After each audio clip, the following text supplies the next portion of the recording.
So I'm on my way to meet with Javian, and I'm late.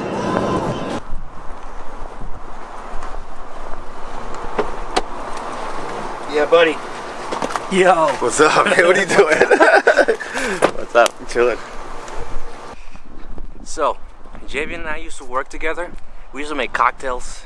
He used to come up with all these crazy ideas for cocktails, and we made all these videos. A couple months ago, came to him with an idea.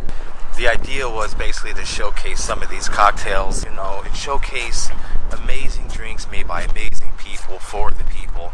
But I didn't want to be in all the videos myself because there's a lot of bartenders out there, mixologists in Western New York and upstate New York that are doing their things just as good as I am, if not better. So why not we just showcase those amazing people and those amazing drinks? So yeah, this is our first episode.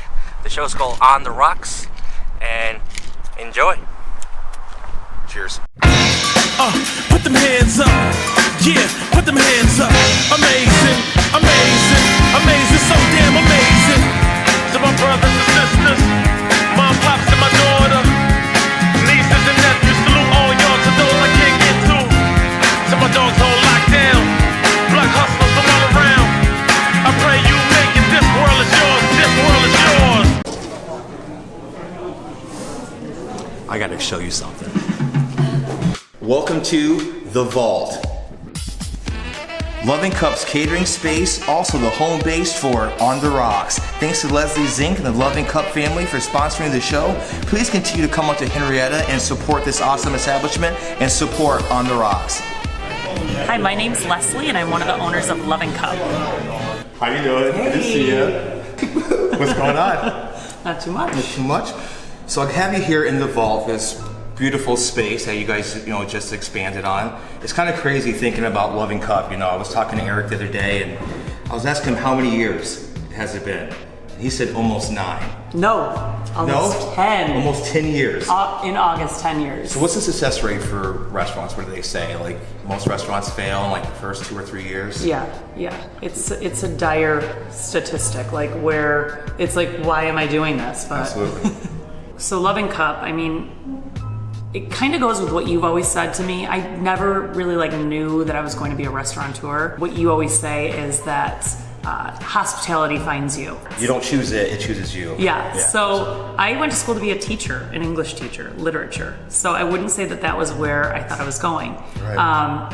I decided to kind of go more on marketing communications route, thinking that I wanted to do PR, that kind of stuff, until this fellow came to find me and he was like, will you come do marketing for my restaurant? Right. And that was it. I just fell in love. I will say that once I kind of fell in love with it, it kind of transported me back to this idea, just this very fleeting idea I had in college about opening up a coffee shop. And the coffee shop was going to be called Lovin Cup. The cool thing is, from the time that thought had happened, where I thought it was just a coffee shop, my tastes had evolved, my thoughts about what this place that I was going to create and what it would be evolved. So it kind of came back as this bigger, better thing that encompassed food. I kind of found that love for food.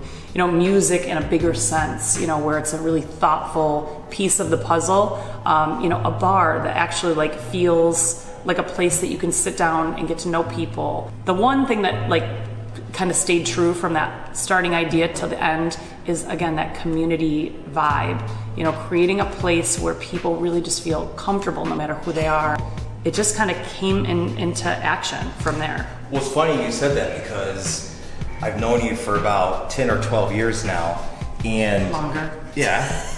And you told me a story before, though, that when you were 7, 8 years old, you had this dream drawing of this cafe when you were 7 or 8 years old. So I think it made sense that, you were found at an early age in terms of being a hospitality queen.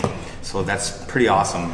The other side of Lovin Cup's awesome service model, you have your food and beverage, you have your music. But tell us a little bit about the whole competition of music here and how we've embraced competition in a positive way.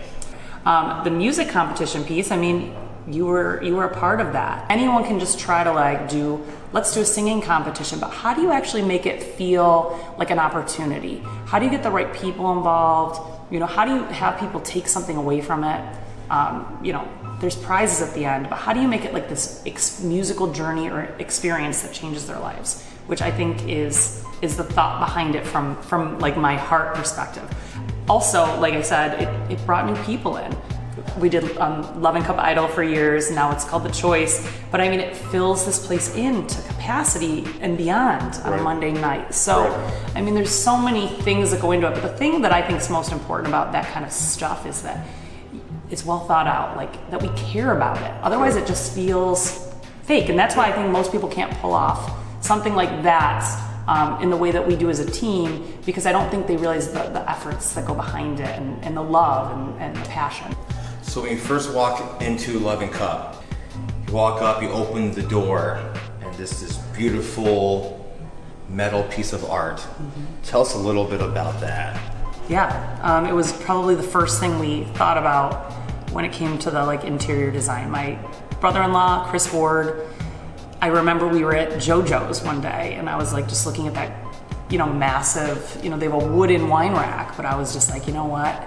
The central piece of this should be this piece of art, this metal wine rack, and you should be the one to build it. And he was like, absolutely, oh my God, I'd make the coolest thing. And honestly, he led that charge. I just told him I want it to be what you do, because I knew what he did was a beautiful thing. And I was like, and I want music involved with it. Like I want like the pieces that you like know of what we are going to be. And he did that.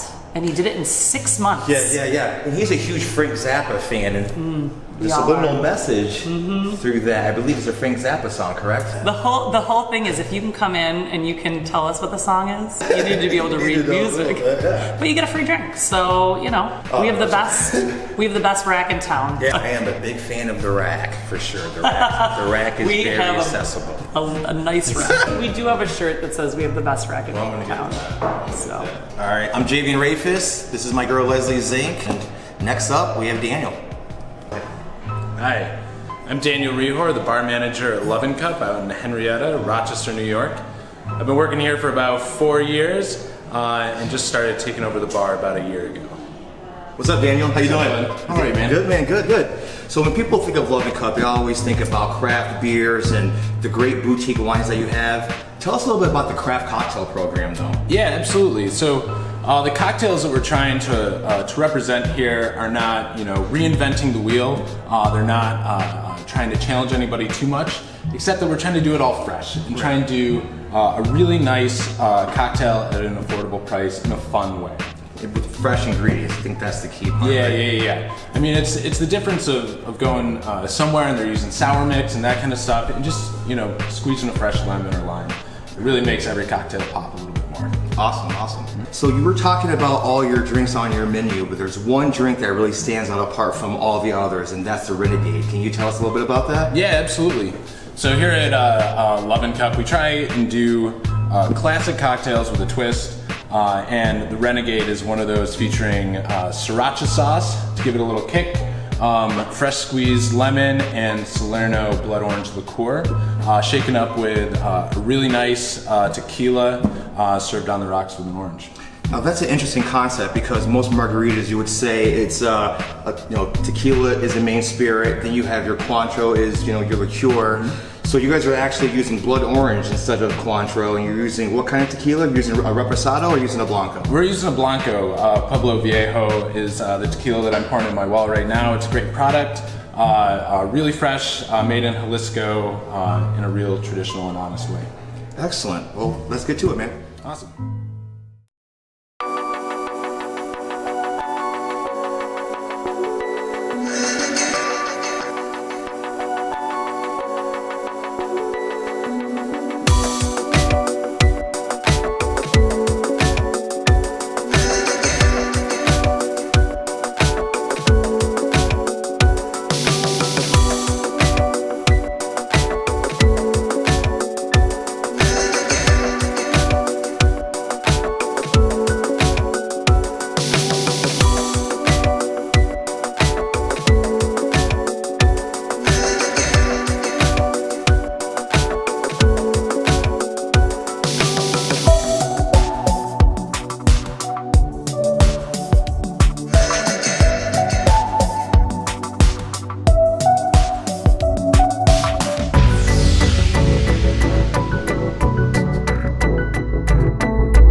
Now this is a very unique margarita.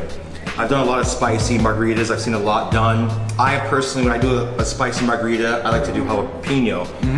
Sriracha is one of those condiments that's taken the world by storm. It's gonna make people bathe in it. I would have never thought to put it in a drink. What do you think makes it different than using a jalapeno or muddling a pepper? Sure, yeah. There's a couple things that I'm thinking about behind the bar. One of them is how quick can we turn those drinks around. Absolutely. So, you know, we run with a really light staff here, and in order to do that, we have to be able to pop out drinks like crazy. Right. We got a bartender on duty who's taking care of server tickets, taking care of his bar, and oftentimes managing the restaurant too. You know, so as much as I like sometimes muddling a jalapeno or something in there, it's nice to be able to pop some hot sauce in there and get it out the window, you know? On top of that, it's in a lot of our food, you know? And we're talking about drinks to go with our food. We're a restaurant first, bar second, and we like our cocktails and everything to complement the experience. So it's just a natural pairing. So even though the tequila is keeping me warm, I think you also have another drink that you're going to show us. And this is something that you've been working on for the past week or two. It's a rainy winter's day here in the Rochester area. Sure. I believe you're going to make us a warm drink, correct? Yeah, absolutely. Awesome. Let's get to it, man. Let's get to it. So for our Irish coffee that we're gonna make today, we're gonna use a little bit of Elijah Craig small batch bourbon, some of Black Button's bourbon cream ale. Use 3/4 ounce bourbon, 3/4 ounce bourbon cream. I'm gonna top with our fresh brewed coffee.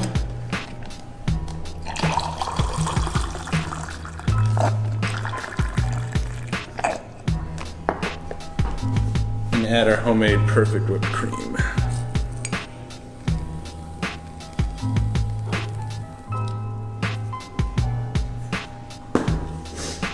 We're good to go.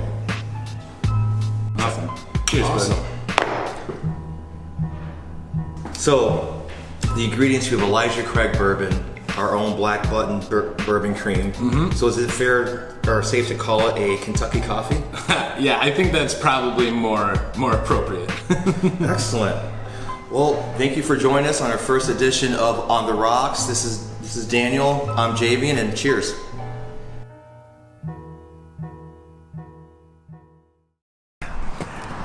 Thanks for watching our first episode of On the Rocks. Stay tuned for more content. Big shout out to my girl Leslie Zink and Daniel for actually being our first guinea pigs. Great recipe, great establishment. Come out and check it out. I'm about to break into this van. Put them hands up. Yeah, put them hands up. Amazing.